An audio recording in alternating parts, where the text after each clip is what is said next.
Hi, I'm Kelly Holmes. I believe sport offers something for everyone. As a National School Sports Champion, I'm right behind schools' efforts to ensure that no student is ever left on the sidelines. In this programme, you'll see how schools can use simple ideas to include all of their students.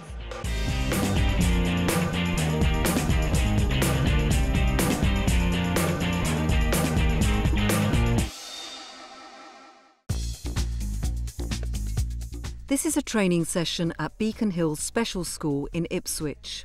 It's an unusual piece of CPD. The teachers are being encouraged to explore how much they rely on sight, sound and speech in everyday communication. You are going to get into order of your birth month, just a month.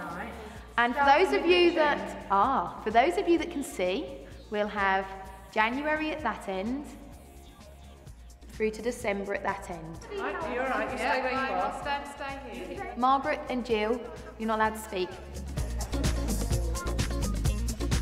We've taken away speech, we've taken away vision, all right? And how do you communicate in other ways other than speaking? The exercise is designed to help the teachers think laterally about other means of communicating that may change the ways they teach.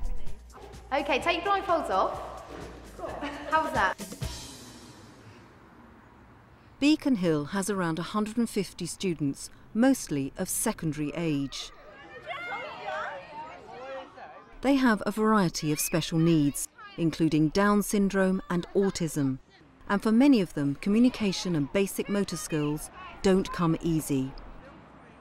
Physically, everything is hard work, sitting still, concentrating, manipulating, keeping your concentration because your body's continually asking you to move.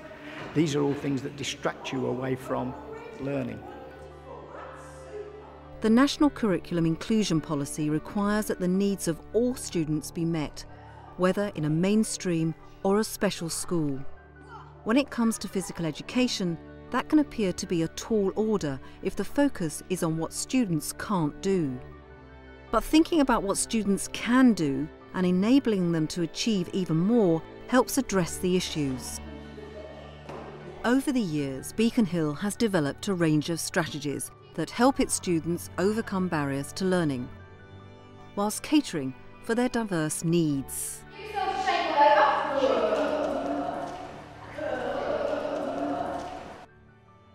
These children are autistic. They used to find it hard to absorb verbal instructions for sequences of movements in their gymnastics class. When they did, they couldn't remember sequences from week to week. The staff knew they had to do something. We just need something that they can put into an order and it can remind them each week. And we just developed these symbols which are literally just velcroed on the back on a velcro strip, so you can stick them on in any order. What did we do next? Now the students can see their sequences, repeat them and remember them more readily. It ensures a sense of familiarity with the equipment and the sequence and promotes their self-confidence. 3, that's beautiful. Alex, we go. Jump. It worked really well to the point that actually some children, after using these for a few weeks, became so familiar with their sequence, they actually didn't need these anymore. Jump with a turn in to finish. Big stand up, stretch your arms.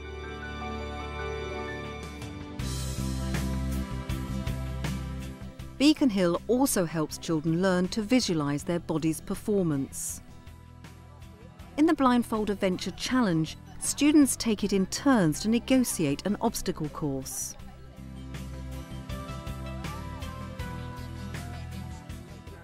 Staff are on hand to ensure safety, but most of the work is done by the students themselves. There's about 6 poles and you've got to swing over to the next pole. The more able children team up with the less confident to guide them across the course. The children have really been able to visualise where they are on parts of the equipment. You're on the stepping stones or you're on the cargo net, so they immediately think, right, I need to reach down. So that has been a really, really positive effect on them, that they're actually starting to really think about where they are because they can't use their sight.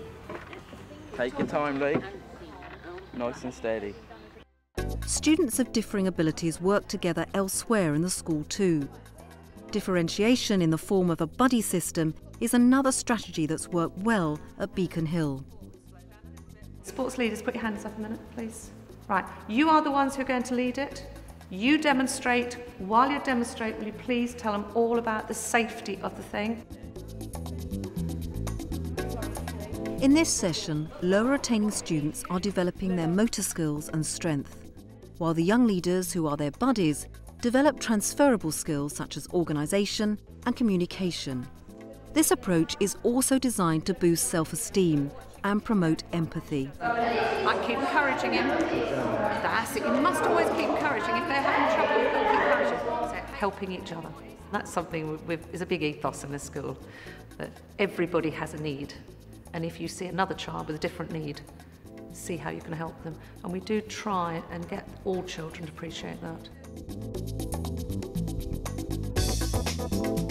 And this notion is further reinforced by a small but significant modification to some of the equipment used in physical education.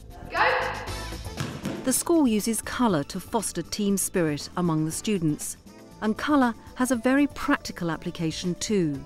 Everything is colour coordinated, from benches to cones to team bibs.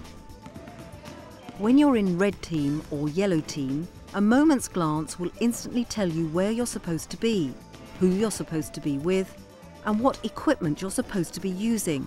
It's another non-verbal way of communicating. The students at Beacon Hill have very diverse learning needs.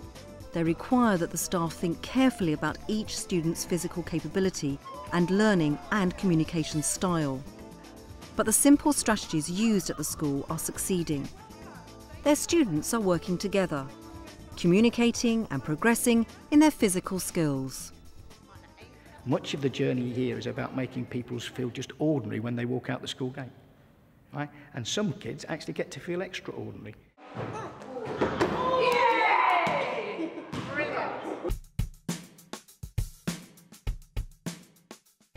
Hall Green School is a mainstream comprehensive in Birmingham. 38 of its 900 students have statements for a physical disability, most of them wheelchair users. Including those with physical impairments requires different solutions from those used at Beacon Hill, but they are still mostly simple ideas that make all the difference. Rowing machines are one example, as head of PE Shelley Paxton shows. People with a wheelchair come on in, put the brakes on, up close to the base unit, and then obviously you may need to hand the actual handle to them, and then they're rowing away just like everybody else. And of course they're, you know, side by side with able-bodied pupils here. So that's, you know, dead quick, dead easy, takes 2 minutes, you know, when we're away. Modifications are made in consultation with the school's SEN coordinator and care assistants. For the school, the key is understanding students' needs. Really, the work should be done prior to their arrival in terms of how much you understand of a certain syndrome or, you know, a certain disability. So the main issue really is get to know your pupils and make sure that what you're asking them to do isn't a bridge too far. It is realistic.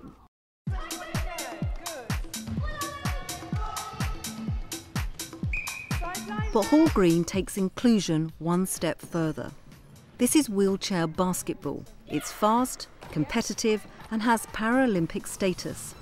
But this game has one crucial difference. Not all the players are disabled. Mixing disabled and non-disabled in this way creates a genuinely level playing field that both groups enjoy. And far from being a barrier, the wheelchair actually facilitates inclusion.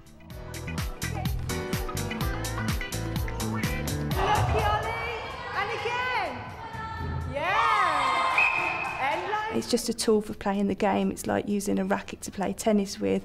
A wheelchair is a device to play wheelchair basketball with. And after a few times of playing, pupils don't really pay much attention to the fact that they're using a wheelchair. It's just something that they need to play the game.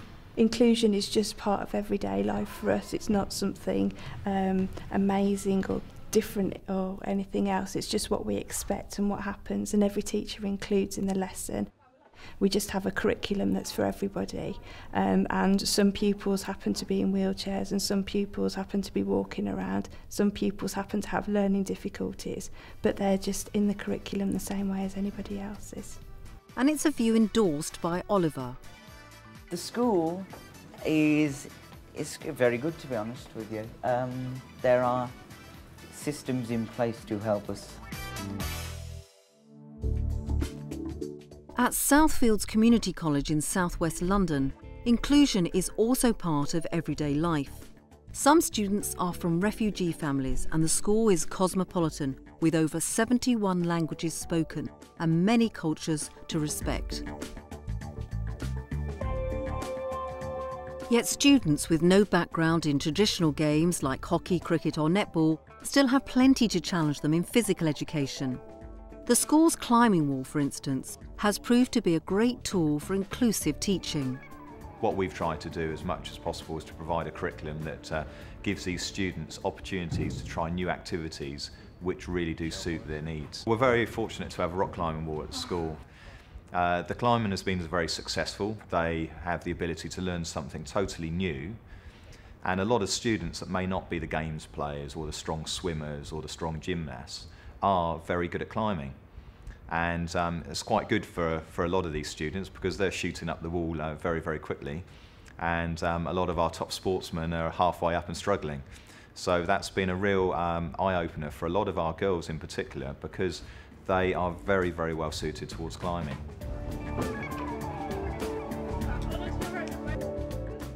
For Aneem, the climbing wall represented a challenge and she's succeeded at it. Yeah, at first, it was kind of hard for me and didn't really like it, but when I learned how to do it properly, so it was kind of fun. The climbing wall is also a great way to provide differentiation in PE. We have easier climbs which move around to very difficult climbs. So those students that may have are scared or a little bit apprehensive about climbing can start off on something very basic. Allowing students to experience success in one sport is also the key to further inclusion. We're very fortunate that those who are successful on the climbing wall are then more confident on other sports, and they will try something new. As a department, we've moved away quite a lot from the very traditional sports. Yeah, we still do provide them, but for a lot of our girls, we're now looking at sports such as trampolining, dance, badminton, archery, rock climbing, cycling. And feet on the ground, and well done. Well done. Give your arms a rest, and we'll then try another one. At Beacon Hill, Hall Green and Southfields, PE staff deal with very different aspects of inclusion, but all three schools share common principles. Teachers' knowledge of their students enables them to provide for diverse learning needs. They modify procedures and equipment so that barriers to learning are removed. And differentiation ensures that students are set appropriate challenges. All three schools have learnt that inclusive PE teaching requires a bit of extra effort and sometimes a bit of lateral thinking too. But focusing on what students can do will point the way. I think inclusion is one of those things that people avoid. We often go on courses and speak to other teachers and they say to us, I don't know how you do it, I don't know how you can include pupils, but once you've had a go at it, it's easy.